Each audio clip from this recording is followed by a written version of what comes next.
Hello বন্ধুরা, আসসালামু আলাইকুম। ওই যে রান্না চ্যানেলে তোমাদের স্বাগত। আজকে তোমাদের রান্না করে দেখাবো শিং আর ট্যাংরা মাছের ঝোল। চলো দেখিনি কিভাবে রান্না করব।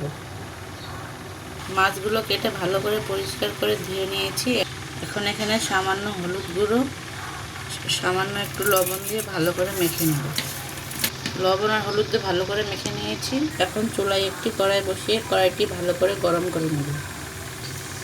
কড়াইটা ভালো করে গরম হয়ে গিয়েছে। এখন দিয়ে দেব তেল।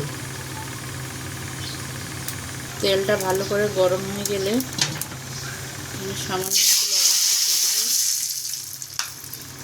একে একে মাছগুলো দিয়ে দিই।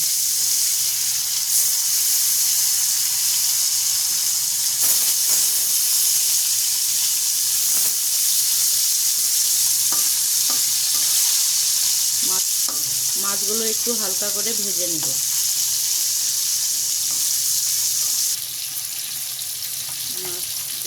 মাছগুলো এখন উল্টে দেব।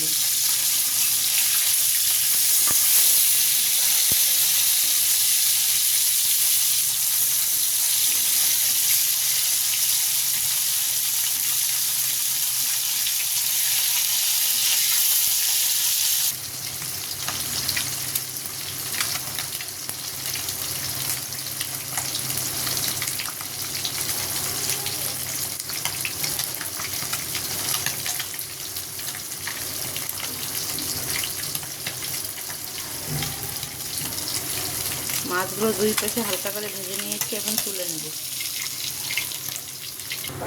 শিং মাছগুলো ভাজা হয়ে গিয়েছে। এখন ট্যাংরা মাছগুলো দিয়ে দেব।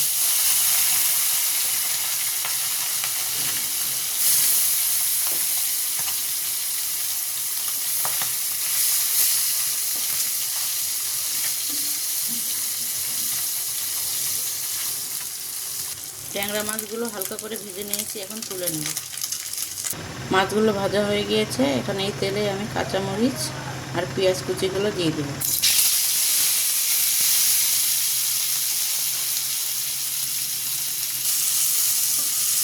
পেঁয়াজ আর মরিচগুলো হালকা বাদামি করে ভেজে নেব।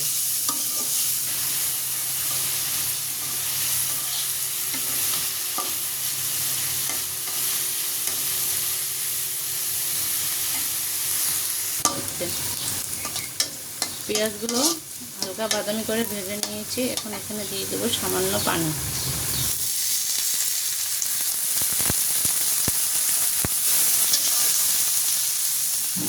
সামান্য পানি দিয়ে এখানে একে একে দিয়ে দেবো হলুদ গুঁড়ো, মরিচ গুঁড়ো, সামান্য পরিমাণ আদা রসুন বাটা, পরিমাণ মতো লবণ দিয়ে ভালো করে মশলাগুলো কষিয়ে নেব। মশলাগুলো ভালো করে 2-3 মিনিট কষিয়ে নিয়েছি। এখন এখানে মাছগুলো ঢেলে দেব। মাছগুলো দিয়ে আরও 2-3 মিনিট একটু কষিয়ে নেব।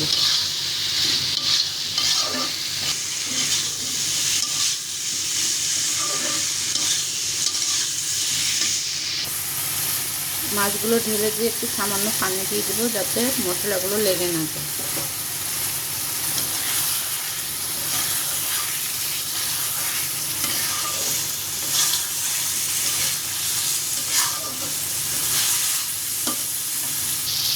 মাছগুলো 2-3 মিনিট ভালো করে কষিয়ে নিয়েছি। এখন এখানে দিয়ে দিব পানি।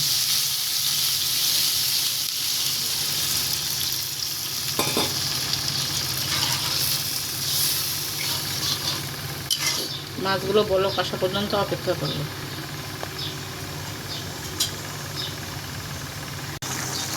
মাছটা বলক হয়ে গেছে। এইভাবে আমি 2-3 মিনিট আরও জাল করে নিয়েছি। এখন সামান্য জিরা গুঁড়ো দিয়ে নেড়ে ছেড়ে নেব।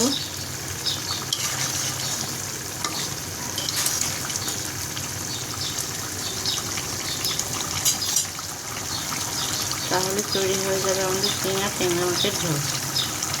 বন্ধুরা, তৈরি হয়ে গেল আমাদের শিং আর ট্যাংরা মাছের ঝোল। রেসিপিটা কেমন হয়েছে অবশ্যই তোমরা বাসায় ট্রাই করবে। আজ তবে এখানেই শেষ করছি। সুস্থ থেকে ভালো থেকো। আল্লাহ হাফেজ।